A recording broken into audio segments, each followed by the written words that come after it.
أين باب الله الذي منه يؤتى؟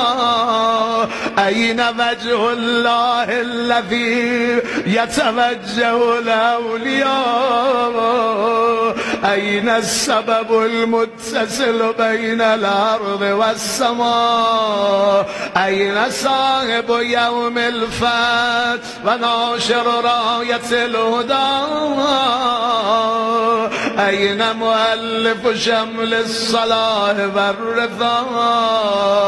أين الطالب بذهول الأنبياء وأبناء الأنبياء؟ أين الطالب بدم المقتول بكربلاء؟